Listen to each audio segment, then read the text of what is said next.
হযরত দাউদ আলাইহিস সালাম যখন তার নেতৃত্ব দিতেন, তখন দাউদ আলাইহিস সালাম তিনি তার প্রজা সাধারণদের দেখার জন্য, অবস্থা হালাত দেখার জন্য বের হয়েছেন ছদ্মবেশে, বাজারের মধ্যে বের হয়েছেন।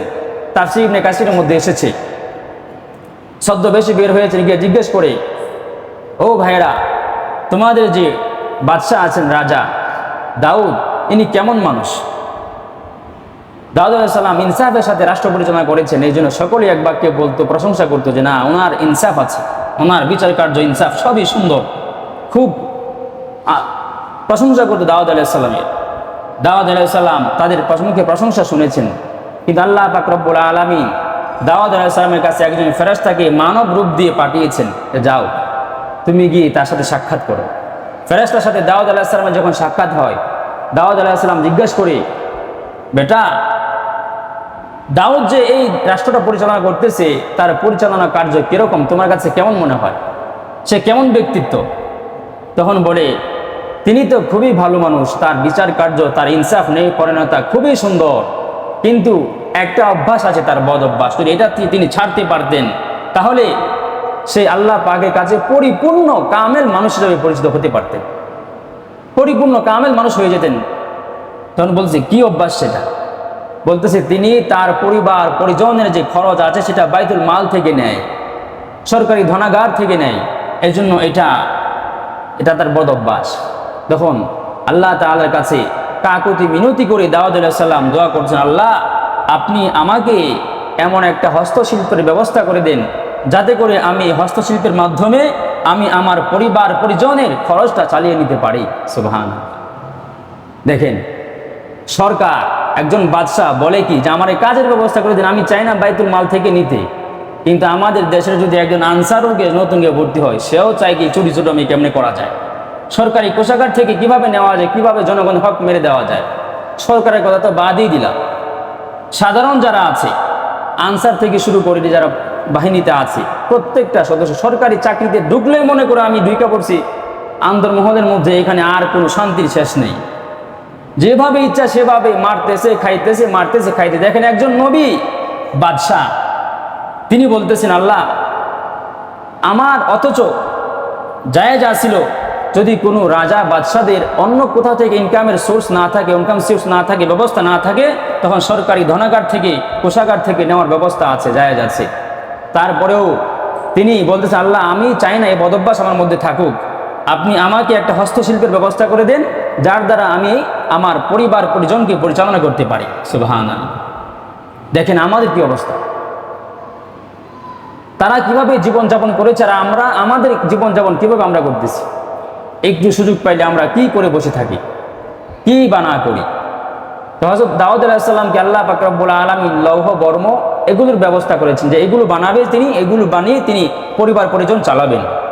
কিন্তু নবী তো, বাদশাহ তো, সরকারি কাজ করতে হবে, সরকারি কাজ করতে গিয়ে যদি সময় না পায়, এই জন্য লৌহ বর্ম তৈরি করতে তো অনেক সময় দরকার। একটা লোহার দা বটি বানাইতে কেমন সময় প্রয়োজন, কিন্তু তিনি লৌহ বর্ম বানাইতেন, যুদ্ধের ক্ষেত্রে যেটা ব্যবহার হইতো। তো লৌহ বর্ম বানাতে গিয়ে তো অনেক সময়ের প্রয়োজন। আল্লাহ পাক রব্বুল আলামিন তার জন্য লোহাকে মোমের মতো করে দিয়েছেন। সুবহানাল্লাহ। লোহাকে মোমের মতো নরম করে দিয়েছেন, যাতে করে তার সময় বেশি না লাগে একটা জিনিস তৈরি করতে।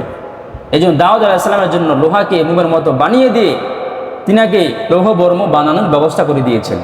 এর দ্বারা বোঝা যায় যে নবীগণও কাজ করছেন, নবীগণও কাজ করছেন। এই জন্য কাজ করা কোনো অসম্মানের কাজ না। কেউ যদি কোনো ব্যক্তি কাজ করে, তাহলে তাকে অসম্মানের দৃষ্টিতে দেখা যাবে না, শরীয়ত এটাকে সমর্থন করে না। হযরত আদম আলাইহিস সালাম চাষাবাদের কাজ করেছেন, তিনি মালামাল টানার জন্য তিনি চাকা বিশিষ্ট গাড়ি তৈরি করেছেন। সুবহানাল্লাহ। তাহলে আদম আলাইহিস সালামও গাড়ি বানাইছেন, ওই সময় তো কোনো কিছু ছিল না, কিন্তু আদম আলাইহিস সালাম চাকা বিশিষ্ট গাড়ি বানাইছেন, মালামাল টানার জন্য চাষাবাদ করেছেন তিনি। এরপর দাউদ আলাইহিস সালাম লৌহ বর্ম বানানোর কাজ করেছেন, সালেহ আলাইহিস সালাম বস্ত্র বানানোর কাজ করেছেন, ইদ্রিস আলাইহিস সালাম কাপড় সেলাই করে পোশাক তৈরি করেছেন, ইব্রাহিম আলাইহিস সালাম গৃহ নির্মাণের কাজ করেছেন, হযরত মুহাম্মদ সাল্লাল্লাহু আলাইহি সাল্লাম খাদিজা রাদিয়াল্লাহু আনহার ব্যবসার কাজ করেছেন, বকরি চড়াইছেন। তাহলে প্রত্যেকটা মানুষই কর্মঠ ছিলেন, প্রত্যেকটা নবীই কর্মঠ ছিলেন। কিন্তু আমরা কোনখানকার জমিদার হয়ে গেছি, বসে বসে খাইতে চাই। অথচ আল্লাহ রাসূল বলছেন আল কাসিবু হাবিবুল্লাহ, যারা কাজকর্ম করে খায় তারা আল্লাহ পাকের বন্ধু। সুবহানাল্লাহ। আমরা কোনখানে জমিদার? আমাদের কাজ করতে সমস্যাটা কোথায়? অথচ সমাজে যারা কাজকর্ম করে তাদেরকে ছোট ভাবে, তাদেরকে তুচ্ছতাচ্ছিল্য করে, তাদেরকে হ্যাঁ প্রতিপন্ন করে, খারাপ চোখে দেখে। আর তারা বলে কামলার ঘরের কামলা, মজুরের ঘরের মজুর, মানে কষ্ট দিয়ে কথা বলে। অথচ তাদের অবস্থাটা আল্লাহ পাকের কাছে কত প্রিয়, তারা আল্লাহ পাকের কাছে তারা কত প্রিয়, আল্লাহ তাদেরকে কত ভালোবাসেন। তাদের ব্যাপারে কোরআনে আয়াত নাযিল করেছেন এই দিন মজুরের ব্যাপারে, কারণ নবীগণ কাজ করেছে। প্রত্যেকটা নবী কোনো না কোনো একটা কাজের সাথে জড়িত ছিলেন। এই জন্য কোনো কাজেই কিন্তু ছোট না, ছোট চোখে দেখা যাবে না। প্রত্যেকটা কাজ খুবই সম্মানের, কারণ আল্লাহ তাআলা বলেছেন ইন্না আকরামাকুম ইনদাল্লাহি আতকাকুম, তোমাদের মধ্যে সবচাইতে অধিক সম্মানের অধিকারী সে ব্যক্তি যে অধিক পরিমাণে ক্ষুধাভীরু। এই জন্য যারা কাজকর্ম করি, কাজকর্মের পাশাপাশি 5 ওয়াক্ত নামাজ, আল্লাহ পাকের ভয় যেন ভিতরে থাকে। কারণ আপনি কাজকর্ম করার মধ্যেও চুরি বাটপাড়ি আছে না? সকাল 8টা থেকে নিয়ে আসর পর্যন্ত সময় দেওয়ার কথা। এই সময়টা দেওয়ার কথা কি বৈশা থেকে দেওয়ার কথা না কাজ করে দেওয়ার কথা? কাজ করে দেওয়ার কথা। হ্যাঁ, কিছু বিধিনিষেধ আছে এখানে যে কিছু রেস্ট নিবে, এই টাইমটা থাকে, কিন্তু এই জায়গাটার মধ্যে যদি কারচুপি করে তখন কি তার ইনকামটা হালাল না হারাম? হারাম।